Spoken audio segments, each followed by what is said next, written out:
And I was like, these is gay. I know, that came out of nowhere, but don't worry. I'm holding your hand through this, okay? So welcome to another episode with your host, the Empress H Baby. Today's video is about the male gaze and its exhibition with particular reference to homosociality.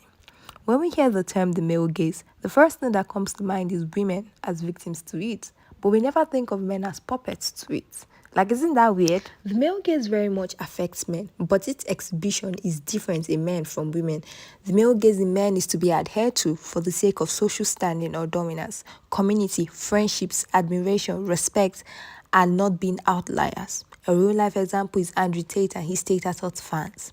Basically, the male gaze in men is about belonging and adhering to the stipulations of the group, carved out by the quote-unquote alpha male or the big dog, someone they believe is a representation of what real masculinity looks like. And I was like, these motherfuckers is gay. I was like, when I first started really being around men, I was like, these motherfuckers is gay. But then when I got older and I realized they're homosocials, not homosexuals, when I really opened my mind, I was like, the ass, the tits, it gets them going. They want to fuck you girls, they do, but community, they like to be in community with men. That's why I think former President Trump won, because homosocials put him on the top. They put him on the top. They want it to be where they can be in community with men, from boardrooms to bathrooms and golfing, and they need those clubs where it could just only be men. I don't really, fault them for that. Do your thing, but I just don't want them to try to only be with men and then control us too. Men as homosocial beings simply refers to the idea that men mostly form relationships with other men, networks, and bond in ways that reinforce their social status, masculinity, and power dynamics. Baby, she might have told a joke when she referred to that bathroom thing, but she did not lie. Let's also try to define heterosexuality. Heterosexuality, in summary, is sexual attraction of men to women.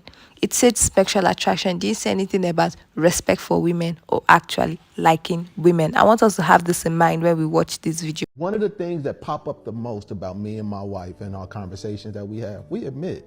Yeah. I told my wife, I didn't marry my wife because of who my wife is. I married my wife because of who I am. Yeah. I have a purpose on this bitch, right, and I'm going to fulfill that. What makes you special is I chose you, not because of who you are. You get to dictate who you are and define that for yourself. And when we have these conversations with other couples and they sit and look, they sit and they think something wrong with us. But you know what? When we're around each other, we're laughing, it's genuine, it's authentic, ain't nobody doing no wild shit. Yep. Whatever it is what it is. We can't get off this subject. I gotta ask you a question. Are you in love with your wife? No. Me either. What? I don't believe in your wife.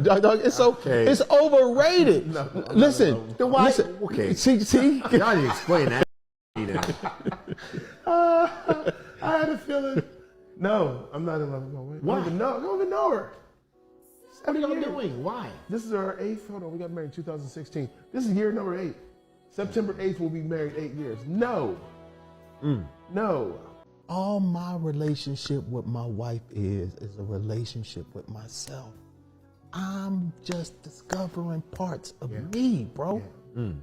We're lying to ourselves so much to hold up this story or this ideal, the fantasy, without, as opposed to just really dealing with what's there and accepting it to the best of your ability. I understand this. Now, how do you get women to understand that? You get them to bow out of the fantasy. You get them by you bowing out. And my wife thinks she's in love with me, probably. It's a buzzword. Yeah. It's a concept that's been propagated that we've adopted and creates an unrealistic expectation that we look for, and when it's not present, we feel something is wrong. Yeah, we've allowed it to condition ourselves to that concept being a governance. This video right here is an example of how men project romantic success as a status symbol to assert dominance and gain respect in male circles. The metric system for the success of the relationship isn't how happy or fulfilled their female partners are, no, but it's simply about men's continued access to these women, how long these men can siphon her energy and labor for. Check out my easy guaranteed access playlist for more on access to guaranteed access to women. For a lot of men in patriarchy, having a woman, especially by doing the bare minimum and still having continued access to that woman, is social currency. In modern dating times, especially with the rise of the podcast bros, passport bros, red pillars, the whole nine yards, men dogging women out, bragging about it in their locker room talks. The difference now is that the locker room talks are being had on social media and we can all bear witness to it. It's simply bragging to assert social dominance in male bonding. Why do you ask? To men, women are objects, trophies, status symbols, and how many you have in your harem for the least amount of energy, or how much you can neglect your wife while skating on below bare minimum energy in your marriage, leaving your partner to do the heavy lifting, and your partner stays. Emphasis on your partner stays. It's social currency because other men will be fascinated. It makes other men respect him because he has dominated her and she has surrendered to his will. Another reason other men respect him or he gains social clout from that is because it makes other men ask themselves, what about him makes women put up with him no matter how much he dogs them out? He must be a real ladies' man, you know? There must be something he knows that I do not know. Let me know your thoughts on this in the comment section. And if you're enjoying the video so far, please don't forget to like. Let the algorithm see this, okay? Never let somebody give you the bare minimum.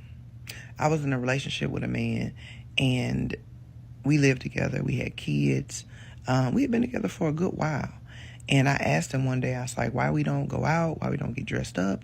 Why you don't like plan dates? Why we can't plan them together, you know, so we can do things? He told me, why would we do that? We live together. We live together. We see each other every day. And I'm not a big planner. Planning is just not something, you know, guys don't really plan. So, yeah, you should be okay. The bills are paid. Less than 2 weeks later, it was Super Bowl Sunday. This man went out, bought a grill, bought meat, steam cleaned the carpets, got chairs, rented some long tables so he can set the spread of food out. I think he rented a big screen TV as well. He cleaned the carpet. He rearranged the furniture to be around the TV. He told his friends when to show up. He ordered pizzas and did a pre-delivery to where they would come exactly when the Super Bowl started. He planned a Super Bowl party. Valentine's Day was what, 2 weeks later? And nothing. He bought me one of those plastic bears from outside, and the bear itself was soaking wet because it had been sitting outside all day in the rain. It rained on that Valentine's Day. He literally bought it that day on his way home from work. So, yeah. I just saw a podcast episode where there are 3 married men on the podcast, and one of them asked the other, are you in love with your wife? And the dude immediately said no. And then the one asking the question says he wasn't either, and they both laughing. This is why people are saying their podcast equipment needs to cost more. Because to get on and laugh about not being in love with your wife is diabolical. I believe what they're saying in this is that they are not necessarily in love, but they are committed to love. And I don't understand why you can't be in love and committed to love. I think I heard the one who did all the laughing and giggling at first said he had been married for 8 years. And let me be clear, the rivers would never flow again if I heard that. Because most of us understand that when people are talking about being in love, they think falling in love, right? It's this newness, it's this freshness. I'm getting to learn you and know you. But you can also still be in love. Even though you're not in the newness phase, like I just met you type phase, that still is a thing. You also can totally be committed to your partner and engage with them. Because to me, the in love part is the part that you work on every single day to maintain. It's the part of the intimacy and the vulnerability and the transparency and the partnership and the friendship.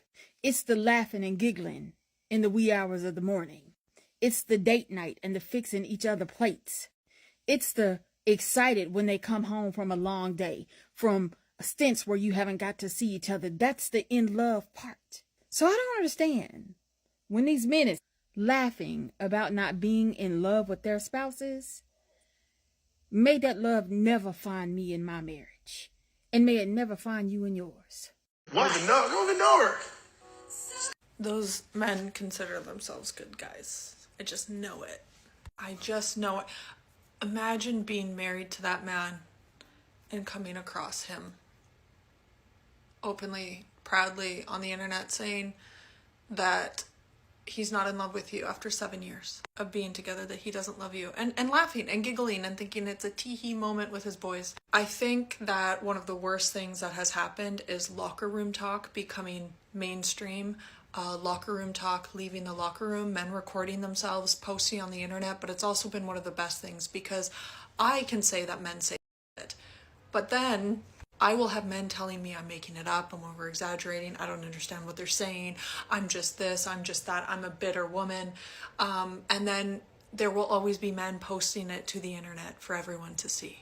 And they will defend themselves and say that they're good men, that they're nice men, that they consider that you just don't understand what they're saying. We understand perfectly well what they're saying. And this is what I have a hard time with. This day and age, loving men is you as a woman waiting until they publicly embarrass you.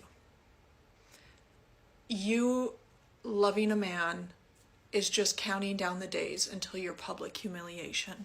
I don't think at this point you would ever catch me openly stating I was dating someone.